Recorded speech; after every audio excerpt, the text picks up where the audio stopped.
Is it possible that there's a link between demonic entities and the negative parasitic beings that live in our bodies? There's some really intriguing connections that we think deserve to be explored. Many of you, even those who actually like this channel, will likely be dismissive of this information or label this as pseudoscience. The truly curious and ambitious, though, will undoubtedly see the value in the message and personal stories shared with this presentation. When we talk about demons, what are we talking about? Evil spiritual entities? Or are they just a figment of our imagination? Well, I would say they are very real, and not only are they spiritual beings, but they can manifest into this world in many ways, and one of those ways is through parasitic organisms. Let's start with, what are the common symptoms of demon possession? 1. They have the power to influence your mind and to fill it with destructive thoughts. 2. They can have an influence on the dream realm, manifesting as shadow beings during sleep paralysis. 3. Possession usually involves becoming sick and constantly tired. 4. Your spiritual powers and ambition begin to diminish. 5. Over-extreme sexual desires that can never be fulfilled. 6. Material and egotistical desires that end up driving the person possessed and mad. And that's just the start. I'm sure I could go on, but I want you to think about the connection between demons and the infestation of parasites in the body. Now, before I continue, I just want to say that I'm sure there are specific cases of demon possession that go into its own, like the foaming from the mouth, the deep evil voices, or speaking in tongue and whatnot, but that's not what I'm talking about. While it is possible that there could be some cases where that happens, it's mostly a Hollywood dramatization in order to separate demon possession from disease. What we're about to cover is really deep, but hang on and channel that inner light. There's no reason to be afraid. I'm basically implying that we are always possessed by multiple different demons to one degree or another. This is also connected to the other video that we've made on the Nephilim and Archons, but this has more to do with our modern lifestyles and what we digest, physically and mentally. Most humans are not aware of how many parasites they really have. I'll throw myself on that boat. For most of my life growing up, I thought that was something that only happened in third world countries. Boy, was I wrong. I think most Americans share this silly way of thinking, not knowing that almost all of our eating habits result in parasitic beings finding a home in the waste that fills our body. If you eat meat, let me just let you know you are filled with parasites. Not only are high protein diets extremely acidic, but the body doesn't know what to do with all this excess protein. And what ends up happening is our sewage system gets backed up. Also, most of us are completely enzyme deficient, and there's no way that our bodies can actually digest this meat. So you know what happens? It literally stays in your body and rots. If only you knew what your colon really looked like inside. Oh, but you're vegan. You think you're an exception? Think again. Most vegans consume an extreme amount of protein in order to compensate for not eating meat. Most of them cook all of their foods. Again, enzyme deficient, and top that with genetic deficiencies, we end up having issues removing toxins from our body. All of this cooked food is dead, and your body has no idea what to do with all this toxicity. The only way to protect itself is by forming mucus. This mucus is what's saving your body. But what tends to happen is this hardens and stays in our body for a very long time. That's the point I'm trying to drive home. If you eat 3 times a day, you're cooking your foods, and you're not taking extra measures to cleanse your body, then you are most likely infested with parasites, meat or no meat. Most of you are probably saying to yourself or in the comment section, well, I feel fine, I'm doing great. Yeah, okay, that's what you think. Or is that what the parasites are thinking for you? I think most of us can't imagine the amount of energy that we could have if we remove these parasites from the body. It's not just that, most people don't even realize that their thoughts are not even their own. This also explains why it's so difficult to silence the mind.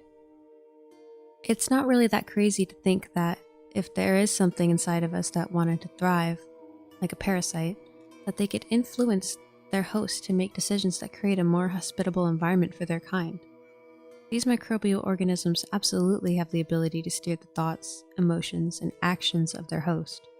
Sounds an awful lot like possession to me. When you get cravings for unhealthy foods, that isn't you. It's the parasites. Fast on juices for a week and you'll see what I'm talking about. You won't be able to think straight at first, just like a drug withdrawal. If this is your first time hearing any of this, then I would take it slow. Research real people who've succeeded with fasting. Starting a detox too fast will shock your system, and when these parasites start dying, it's gonna make you very sick. This is the key reason why some medical experts will vehemently claim that it's unhealthy.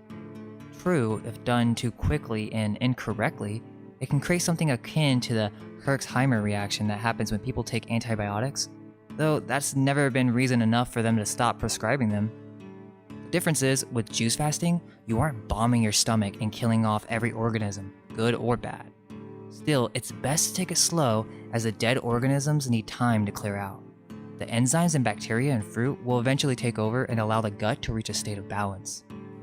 Let me just put it this way. You have beings inside of you that just sit and demand what to eat, they feast all day long, and then they poop inside of you all day and night. If you still don't see the connection, then let me make it very clear. Parasites have the ability to affect your mind. This isn't just conspiracy talk either. Do you guys remember Osmosis Jones? The bacteria were directly influencing his mind. It had access to his most personal deep memories. This is exactly the case in the real world. It's not just food either. The tendency to over-masturbate is controlled by these parasites. When you release an orgasm, not only is this a huge release of spiritual etheric energy, but this ends up creating a hormonal disbalance, and it also causes adrenal fatigue. The parasites can benefit from all of this because what tends to happen is your kidneys will be overworking, and eventually, you're not filtering out your blood so that you become more and more toxic to the point where most of your endocrine system fails to operate as it should. You might say, well, my blood tests show up fine. Yeah, I wouldn't rely on that. One of the most important functions of the body is to keep the blood alkaline. All this toxicity and waste is being removed by the lymphatic system. You will only see problems in the blood once it becomes very serious. That goes back to people thinking they're just fine.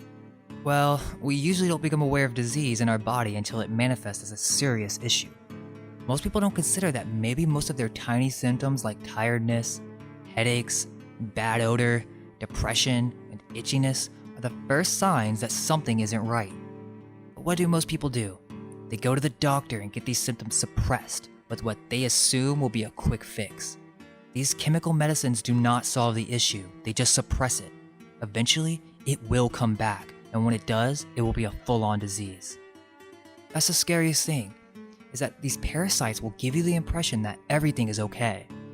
If you were trying to tell me this stuff a year ago, I wouldn't buy it. I'm one of those people who literally never gets sick.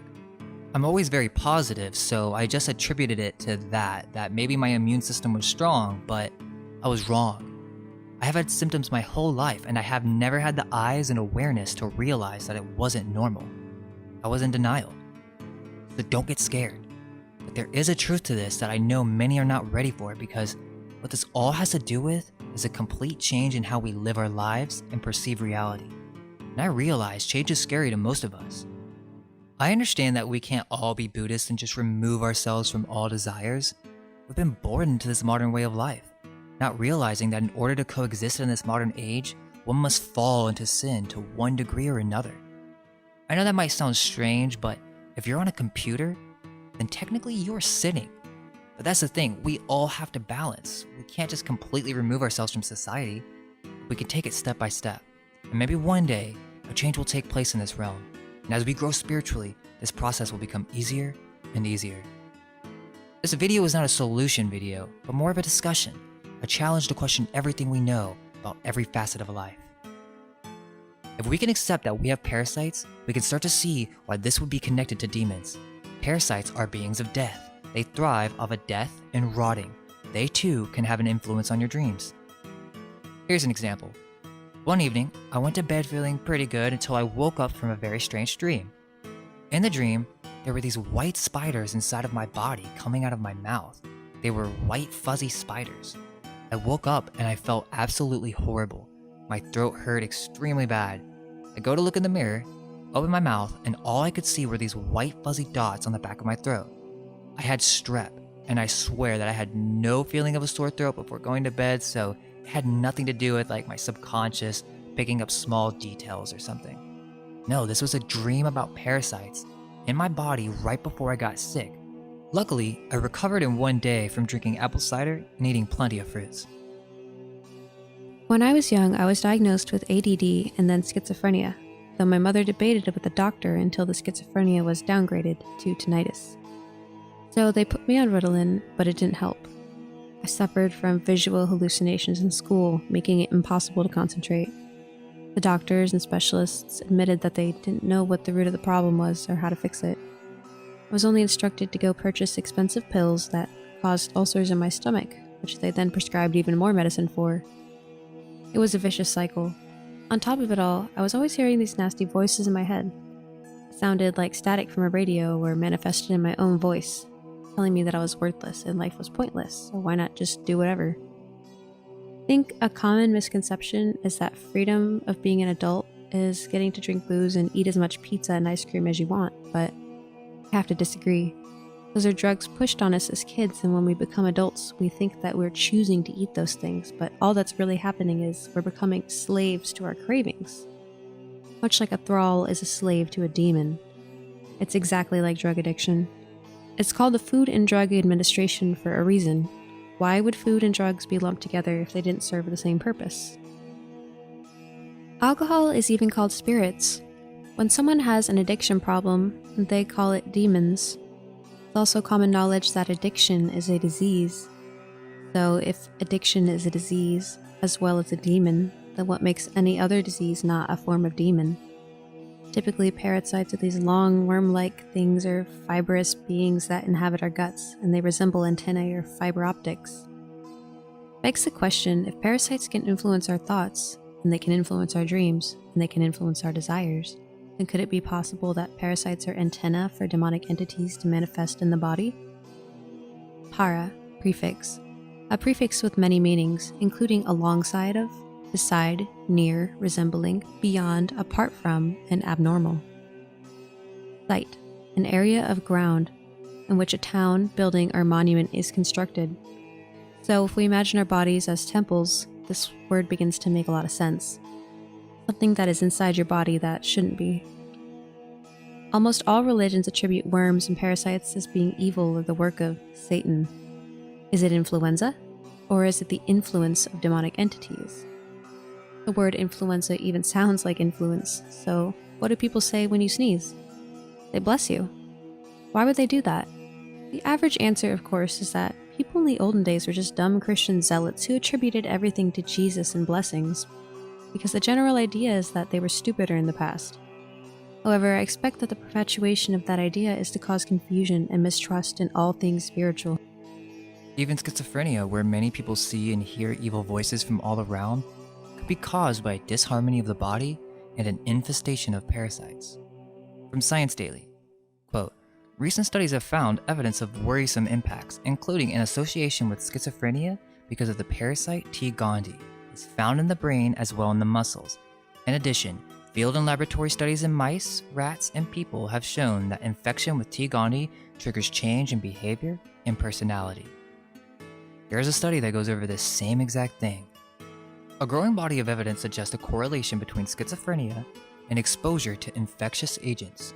The majority of studied cases concerns the infection caused by T. gondii, an obligatory intracellular parasite that infects about 1/3 of the entire human population, according to the available data. Quote, numerous epidemiological case control studies show a higher prevalence of T. gondii infestation in individuals with various psychiatric and behavior disorders, including schizophrenia. A lot of these studies are just focusing on one parasite alone, but really, they have no clue what's actually going on in the body. That's another thing I've always accepted growing up, that the medical establishment actually knows what they're doing. I have no idea why we think this. Doctors do not heal anyone. Allopathic medicine fails at solving any issues, and most of the time, it just makes it worse. Again, why do we assume that these people actually know what these chemicals are doing in our body? I'm sure they understand it from a very boxed-in perspective, but they have no idea how it affects our body as a whole. The parasites love antibacterials. It doesn't kill them all, by the way. It just completely destroys your gut flora and kills all the good bacteria. You have parasites in your brain, in your heart, and when you take these medications, it destroys what you have left of good bacteria, just making it easier for the parasites to thrive. The only way to get rid of them is through awareness and diet. But this video is not about that. in time. For the most part, the goal of this video is to connect two different subjects that normally aren't associated with each other. For many, spiritual realities are very hard to understand and to experience. Most humans have completely lost a sense of feeling within their body. An animal knows when they eat something that they're not supposed to, and then they'll never eat it again. Not humans though. We just stuff ourselves all day long with mostly indigestible foods that just sit in our body and rot, while our body overworks and tires itself trying to get rid of all this waste that never ends. If this has touched you and you feel inspired to make a change, start by taking a breath. Start with silence. Start by shutting down ego, for this too is controlled by parasites. Just 5 minutes of relaxation can completely restart your system. We intend on continuing with health subjects, so if you're interested, please let us know what you think. Thank you for watching, and may our minds be unveiled.